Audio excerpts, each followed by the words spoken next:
Hello friends, welcome to legal literacy में आपका स्वागत है। सुप्रीम कोर्ट ने चेक डिजॉनर से जुड़े मामलों में एक बार फिर कानून की स्थिति को बिल्कुल स्पष्ट कर दिया। अदालत ने यह दोहराया है कि section 138 of the negotiable instrument act 1888 के अंतर्गत दायर की जाने वाली शिकायत में टेरिटोरियल जुरिस्डिक्शन का निर्धारण किस आधार पर होगा। वो इस आधार पर होगा कि पेई अपना बैंक अकाउंट कहाँ मेंटेन करता है, या फिर इस आधार पर कि चेक को फिजिकली किस स्थान पर डिपॉजिट किया गया था। फ्रेंड्स, यह निर्णय इसलिए भी अत्यंत महत्वपूर्ण है क्योंकि अक्सर निचली अदालतें और कभी-कभी हाई कोर्ट्स भी जुरिस्डिक्शन के प्रश्न पर भ्रमित दृष्टिकोण अपनाकर शिकायतों को खारिज कर देती थी।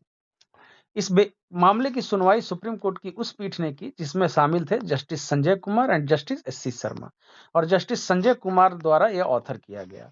यह विवाद लोन रीपेमेंट से संबंधित था। रिस्पोंडेंट द्वारा लोन चुकाने के लिए कुछ चेक्स इशू किए गए थे। अपीलेंट ने इन चेक्स को कोटक महिंद्रा बैंक की ओपेरा हाउस ब्रांच मुंबई में फिजिकली डिपॉजिट किया, लेकिन उसका बैंक अकाउंट वास्तव में बंदरवेल ब्रांच मंगलोर में मेंटेन्ड था। चेक डिजॉनर होने के बाद अपीलेंट ने मंगलोर की अदालत में सेक्शन 138 ए एनआई एक्ट के तहत कंप्लेंट फाइल की। मजिस्ट्रेट ने आदेश दिया। जुडिशियल मजिस्ट्रेट मैंगलोर ने यह कहते हुए कंप्लेंट डिसमिस कर दी कि जुरिस्डिक्शन मुंबई कोर्ट्स की है क्योंकि चेक वहीं प्रेजेंट किया गया था। कर्नाटका हाईकोर्ट में मामला गया। कर्नाटका हाईकोर्ट ने भी मजिस्ट्रेट के इसी रीजनिंग को अपहोल्ड किया। दोनों अदालतों की कॉमन मिस्टेक यह थी कि उन्होंने place of physical presentation of cheque को जुरिस्डिक्शन का आधार मान लिया। सुप्रीम कोर्ट ने कहा कि मजिस्ट्रेट और हाई कोर्ट दोनों का अप्रोच लीगली अनसस्टेनेबल है और section 142 A of negotiable instrument act के क्लियर मैंडेट के विपरीत है। Section 142(2)(a NI Act provides that the offence under Section 138 of NI Act shall be inquired into and tried by a court within whose local jurisdiction the branch of the bank where the payee maintains the account is situated, if the check is delivered for collection through that account.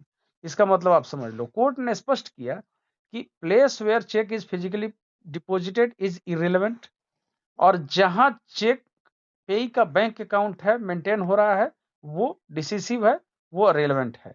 Supreme court के में justice Sanjay Kumar ने judgement में अपने कहा कि once it is established that the appellant maintained his bank account at the Bendurwell branch Mangalore at the time of presentation of the cheques, he was fully justified in filing the complaint before the jurisdictional court at Mangalore. Supreme Court ने कहा कि अगर ये एक बार साबित हो गया कि अपीलेंट जो था अपना अकाउंट बंदरवेल ब्रांच मैंगलोर में मेंटेन कर रहा था उस समय पे जबकि चेक को प्रेजेंट किया गया था, तो उसका जुरिस्डिक्शन मैंगलोर में ही होगा। कोर्ट ने यह भी कहा कि हाईकोर्ट यह मानकर चली कि अपीलेंट का अकाउंट मुंबई ब्रांच में था, जबकि यह फैक्चुअली इनकरेक्ट था।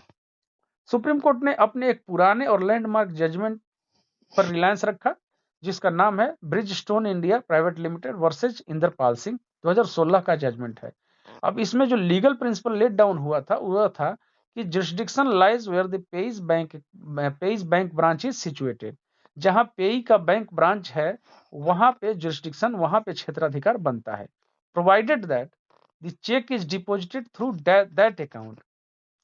ये उस स्थिति में लागू होता है कि जो चेक है वो उसी बैंक अकाउंट के थ्रू डिपॉजिट हुआ। इसका मतलब ये हुआ कि अगर कोई किसी ने आपके नाम से चेक दिया और आपका नाम है अगर रमेश, और रमेश के नाम से चेक दिया गया और रमेश के नाम से आपका कई अकाउंट है, एक मुंबई में है एक मैंगलोर में है, और आपने उस चेक को प्रेजेंट किया है मुंबई वाले अकाउंट में, तो वो जुरिस्डिक्शन मुंबई का बनेगा क्योंकि आप उस अकाउंट को जहां मेंटेन कर रहे हो वहां का जुरिस्डिक्शन बनेगा, वहां पे आप केस फाइल कर सकते हो। उसके बाद physical presentation of cheque does not determine justice. जहां आप फिजिकली चेक को प्रेजेंट करते हो वो आपके जुरिस्डिक्शन को डिटरमाइन नहीं करता है। कोर्ट ने कहा कि यह प्रेसिडेंट बाइंडिंग था जिसे मजिस्ट्रेट और हाईकोर्ट दोनों ने इग्नोर कर दिया। सुप्रीम कोर्ट ने यह भी रेखांकित किया कि पार्लियामेंट ने जानबूझकर सेक्शन 142(2) को इंसर्ट किया था ताकि जुरिस्डिक्शनल कंफ्यूजन खत्म हो, पेई को मल्टीपल कोर्ट्स में लिटिगेशन से बचाया जा सके और एक्यूज्ड द्वारा टेक्निकल ऑब्जेक्शंस के मिसयूज को रोका जा सके। ठीक है। सुप्रीम कोर्ट ने कहा कि लेजिस्लेशन का उद्देश्य ये था कि सेक्शन 142(2) को इंसर्ट करने का, कि जुरिस्डिक्शनल कंफ्यूजन को खत्म कर दिया जाए और पेई जो है, जिसको चेक मिला है, उसको अलग अलग कोर्ट्स में लिटिगेशन से बचाया जा सके और एक्यूज्ड को ये लिबर्टी ना मिल जाए कि वो किसी टेक्निकल ऑब्जेक्शन के तहत मिसयूज कर सके और मिसयूज करने से उसको रोका जा सके। लीगल इंटेंट क्या था लेजिस्लेशन का? To confer certainty and uniformity, to make section 138 proceedings payee friendly और to prevent abuse of process of law. ठीक है, क्योंकि 138 का मकसद यह है कि वो जो जिसको चेक मिलता है, जो पेई है, उसका फ्रेंडली हो।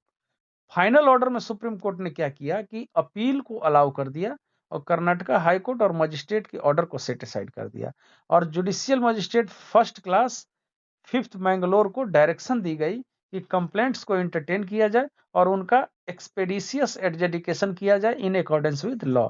केस का नाम था फ्रेंड कि प्रकाश चीमन लाल सेठ वर्सेस जागृति कुएर राजपोपट। इसका महत्व क्या है, प्रैक्टिकल इंपैक्ट क्या है इस जजमेंट का, ये समझ लेते हैं। आम जनता के लिए जो इसका प्रैक्टिकल इंपैक्ट है, ये पूरी तरह से क्लियर है कि चेक बाउंस होने पर केस कहां फाइल करना है। केवल टेक्निकल जुरिस्डिक्शन ग्राउंड्स पर कंप्लेंट डिसमिस नहीं की जा सकती है और ये व्यापारी और कंपनी जैसे बिजनेसमैन और कंपनियों के लिए इस का इंपैक्ट ये है कि बिजनेस ट्रांजैक्शन में चेक्स अलग अलग सिटीज में डिपॉजिट होते हैं, तब पेई को बार बार अलग जगहों पर कोर्ट्स में जाने की मजबूरी नहीं होगी। और आप अगर वकील हैं या कोर्ट्स में हैं, तो उस आपके लिए ये लोअर कोर्ट को क्लियर गाइडेंस मिल गई है कि सेक्शन 142(2)(a) को कैसे अप्लाई करना है। और इसमें फ्रेंड्स, इससे हमें यह पता चलता है कि territorial jurisdiction under section 138 NI act is determined by the location of the payee bank account, not by the place of physical presentation of the cheque. यह फैसला नेगोशिएबल इंस्ट्रूमेंट एक्ट के उद्देश्य को मजबूती देता है और यह सुनिश्चित करता है कि जस्टिस टेक्निकलिटीज की बलि ना चढ़े। सुप्रीम कोर्ट ने फिर से इंटरप्रिटेशन प्रैक्टिकल, पर्पोसिव और पेई ओरिएंटेड होना चाहिए, सुप्रीम कोर्ट का ये कहना था। बहुत बहुत धन्यवाद।